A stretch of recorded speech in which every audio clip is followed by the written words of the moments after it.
Welcome to Godless and Grounded. If you take a step back and look at the world's major religions with the same critical eye you'd use for a used car contract or a flat earth theory, things start to get weird very quickly. We are often told that faith is a virtue, a special kind of knowledge that doesn't require evidence. But when you strip away the stained glass and the ancient Latin, what you're left with are claims so bizarre that if they were presented in any other context, we'd call them delusions. Today, we're going to walk through 10 of these holy absurdities. These aren't just minor theological nitpicks. They are massive logical potholes that the faithful are expected to simply jump over without asking questions. Let's start with the big one. The idea of an all-powerful, all-loving God who watches a child die of bone cancer and does nothing. In philosophy, we call this the problem of evil, but let's just call it what it is: a total contradiction. Religious people often say God has a plan, or that we can't understand his ways because they are higher than ours. But think about that for a second. If you saw a man standing on a pier watching a child drown while he had a life preserver in his hand and he chose not to throw it, you wouldn't say his ways are mysterious. You'd call him a monster. You'd call the police. Yet, when it comes to a deity who supposedly designed the very biology of the cancer cell or the physics of the tsunami, we are told to bow our heads in reverence. It is a massive absurdity to claim a being is pure love, while that same being remains the ultimate bystander to every preventable tragedy in human history. If God is all-powerful, he can stop the suffering. If he is all-loving, he would want to stop the suffering. Since suffering exists in horrific, pointless amounts, the logical conclusion is that this specific God simply doesn't exist. Then there is the absurdity of original sin. Imagine you are born today, and before you've even taken your first breath, you are told you're a criminal. You are told you owe a debt for a crime committed by a distant ancestor you've never met. This is the foundation of much of Western religion. You are born broken because a woman once ate a piece of fruit in a magical garden because a talking snake told her to. Does that sound like a fair legal system to you? In any modern society, we believe in individual responsibility. You don't go to jail because your great-great-grandfather stole a horse. Yet religion insists that every infant is born with a sin nature that requires a blood sacrifice to fix. It's a brilliant marketing scam. Convince people they are born with a disease and then sell them the cure. But logically, it's a mess. If God created humans, and he knew they would fall, then he created them to be broken just so he could judge them for it later. Speaking of judgment, let's talk about the concept of hell. This is perhaps the most psychologically damaging absurdity ever invented. The idea is that for a finite life of, say, 80 years, during which you made some mistakes or simply didn't believe in the right invisible person, you deserve an infinite amount of torture. Think about the math there. Even the worst person in history, someone like Hitler, committed a finite amount of evil. Does a billion years of fire and screaming satisfy justice? What about a trillion years? In the religious worldview, even after a trillion years, the torture is just beginning. There is no proportion between the crime of being an unconvinced human and the punishment of eternal fire. This isn't justice, it's cosmic thuggery. It's the ultimate love me or I'll kill you toxic relationship, except you don't even get the mercy of death. Another absurdity is the reliance on holy books that are riddled with errors and contradictions. If an all-knowing creator wanted to send a message to all of humanity for all of time, would he really choose to whisper it to a few illiterate Bronze Age men in a remote desert? Would he leave that message in dead languages that require centuries of translation and interpretation? Look at the history of these texts. We have thousands of variations in the manuscripts. We have stories that were passed down orally for decades before being written down. If I told you a story today and you told your friend, and they told someone else, within a week the story would be unrecognizable. Yet we are expected to believe these books are the perfect, unchanging word of a God. These books contain instructions on how to beat your slaves, how to sell your daughter, and how to commit genocide. To accept these as holy requires a level of mental gymnastics that would win an Olympic gold medal. This leads us to the absurdity of the fine-tuned universe. Believers love to say that the universe is so perfectly balanced for life that there must be a designer. They point to the strength of gravity or the expansion of the universe and say if it were off by a fraction, we wouldn't be here. But this is like a puddle waking up in the morning and thinking, this hole I'm in fits me perfectly. Furthermore, If the universe is fine-tuned for life, it's doing a terrible job. About 99.9% of the universe is a lethal vacuum. Even on our own planet, most of the water is undrinkable, and large portions of the land are either frozen wastes or scorching deserts. We live on a tiny, fragile crust of a planet that is constantly trying to kill us with viruses, earthquakes, and radiation. If this is fine-tuning, the engineer needs to be fired. Have you ever thought about the absurdity of prayer? Millions of people every day ask God to change his mind. Think about the logic there. If God has an eternal, perfect plan that he decided before the beginning of time, why would your request for a promotion or a parking spot change that plan?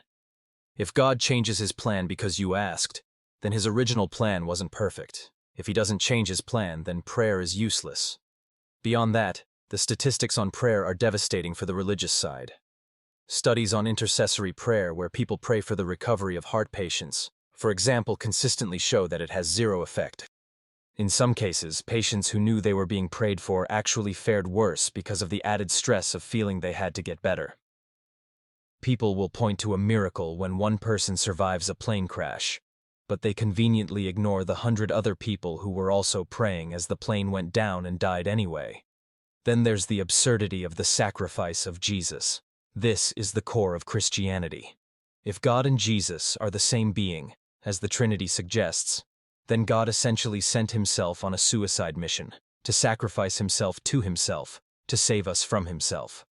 The idea that a blood sacrifice is required for forgiveness is an ancient, pagan concept that has no place in a modern understanding of morality. A moral person forgives because they choose to, not because they've seen someone else get tortured to death. Let's look at the absurdity of miracles in the modern age. Why is it that miracles only seem to happen when people didn't have cameras? In the Bible, you have seas parting, people rising from the dead, and the sun stopping in the sky. Today, miracles are limited to someone's cancer going into remission, which happens to atheists too, or seeing the face of a saint in a piece of toast. If God wanted to prove his existence, he could regrow a limb for an amputee. That would be a clear, undeniable miracle. But that never happens. God apparently only heals invisible illnesses or things that the body can sometimes fight off on its own. The holy absurdity here is the demand that we believe in spectacular ancient magic while accepting a total silence of magic in the present day. We also have to address the absurdity of the soul. Religion tells us there is a you that exists independently of your brain. But everything we know from neuroscience tells us the opposite. If you damage a specific part of the brain, you lose the ability to recognize faces. Damage another part, and your personality changes completely. You can go from being a kind, loving father to a violent stranger because of a tumor. If the soul is the real you, why does it get pushed around so easily?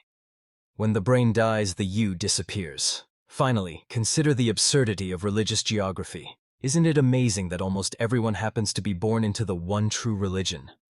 If you are born in Saudi Arabia, you are almost certainly a Muslim. If you are born in Thailand, you are a Buddhist. If you are born in the American South, you are a Christian. Each of these people is just as convinced as the others that they have the truth, and everyone else is wrong. They all use the same evidence. They feel it in their hearts, their holy book says so, and they've seen miracles. This alone should prove that religion is a cultural product, not a divine revelation. The absurdity is believing that out of the thousands of gods humans have worshipped, you just happen to be born in the right place at the right time to find the real one. This isn't just about being cynical. It's about being honest. When we stop forcing ourselves to accept these absurdities, the world actually starts to make a lot more sense. We don't have to wonder why a good God allows evil. We can see that nature is simply indifferent. We don't have to worry about eternal torture. We can focus on making this life, the only one we know we have, as good as possible. We don't have to struggle with ancient, contradictory texts. We can use our own reason and empathy to build a better society. The holy absurdities are chains on our curiosity. Once you drop them, you're finally free to see the universe for what it really is. A vast, beautiful, and complex place that doesn't need a middleman to be meaningful. Let's look at the absurdity of the divine moral compass. Most religions claim that without their specific God, humans would have no reason to be good. They argue that morality is objective and handed down from a mountaintop. But if you actually look at the history of these divine morals, They change exactly when human culture changes. For centuries, religious leaders used their holy texts to justify slavery, the oppression of women, and the execution of heretics. Then, as secular society progressed and we realized those things were horrific, suddenly the religious interpretation changed. Now, they claim their God was against those things all along. The absurdity here is the claim that God is the source of morality, while in reality, religion is almost always dragging its feet behind the moral progress of humanity. We don't get our goodness from ancient books. We get it from our evolution as social animals who need empathy and cooperation to survive. Then we have the absurdity of prophecy. Many believers point to fulfilled prophecies as proof of their faith. But if you look at these prophecies, they are either so vague that they could mean anything like, there will be rumors of wars, or they were written after the events they claim to predict. It's like someone drawing a bullseye around an arrow that's already hit the wall.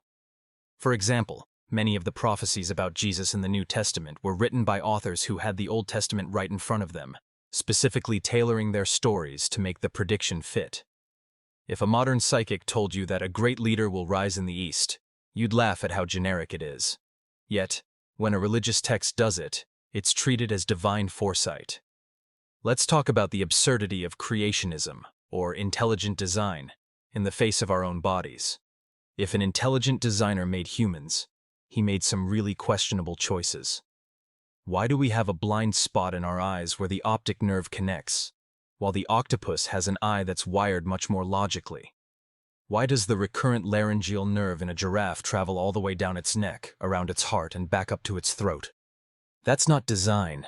That's the result of evolution tinkering with what was already there, like a mechanic trying to fix a car while it's still driving. Our bodies are full of unholy design flaws, from our easily injured backs to our narrow birth canals, which make human childbirth one of the most dangerous in the animal kingdom. To call this the work of a perfect creator is an insult to engineering. Consider the absurdity of faith being treated as a reliable pathway to truth. In any other area of life science, law, medicine, finance, faith is considered a liability.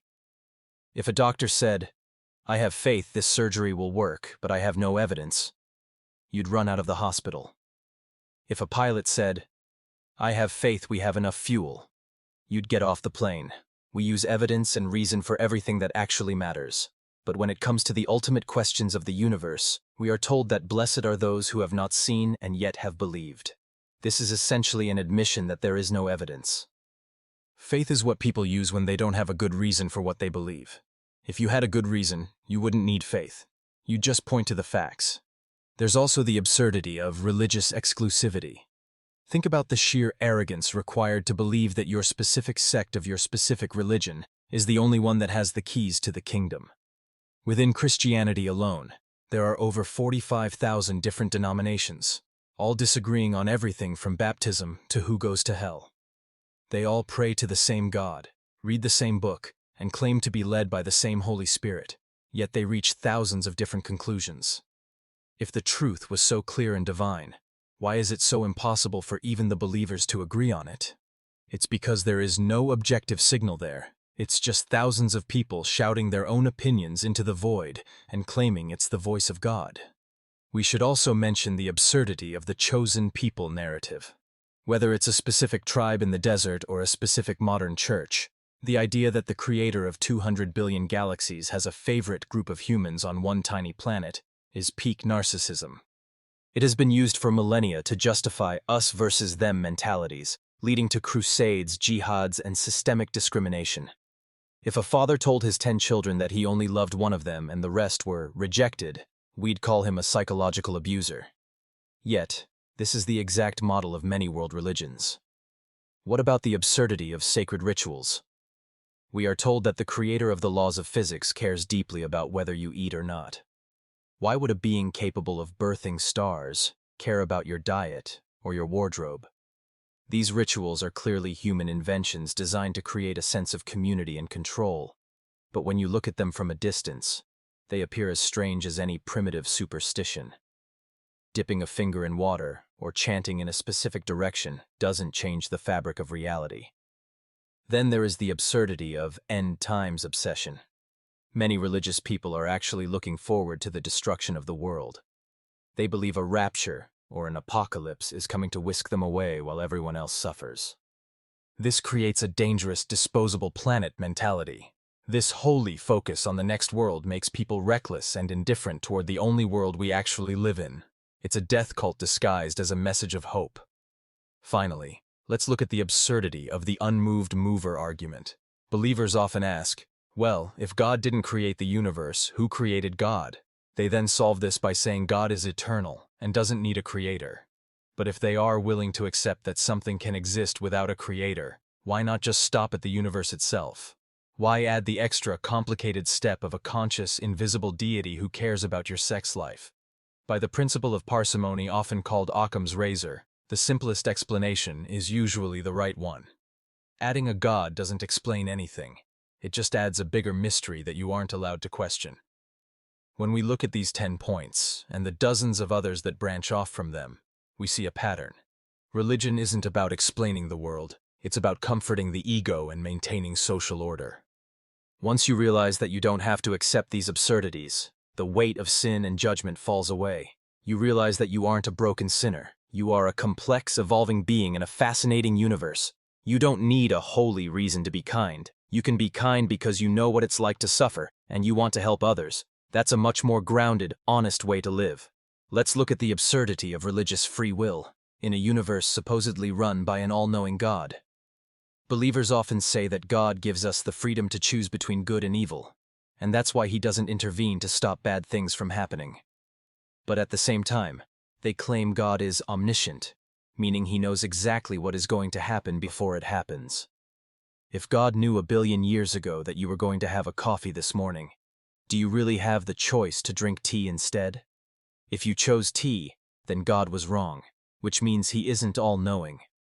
If you can't change what he already saw, then you're just a character in a movie following a script that was written before you were born. The idea that we are free agents while also being watched by a deity who already knows our every future mistake is a massive logical knot. It's like being a puppet that thinks it's pulling its own strings, while the puppeteer is blamed for nothing and credited for everything. Then there is the absurdity of divine hiddenness. If there really is a God who wants a personal relationship with every human being, and if the stakes of this relationship are eternal life or eternal death, why is he so incredibly shy? A God who has the power to write his name in the stars, or speak to every person simultaneously in their own language, instead chooses to remain completely silent for thousands of years. We are told we have to seek him. But why would a loving father play hide and seek with a child when the child's life is on the line? It's often said that God stays hidden to preserve our free will, but that makes no sense. If I see a police car, my free will to speed isn't taken away. I just have better information to make a choice. Knowing God exists wouldn't force anyone to love him, but it would at least make the choice fair. Expecting people to believe in a silent, invisible entity based on ancient, conflicting rumors isn't a test of faith. It's a test of gullibility. Finally, consider the absurdity of holy relics and sacred geography. People travel thousands of miles to touch a piece of wood that's allegedly from a cross, or to pray at a specific wall, or to circle a black stone in a desert. They act as if the creator of the entire cosmos is more present in one specific zip code than another.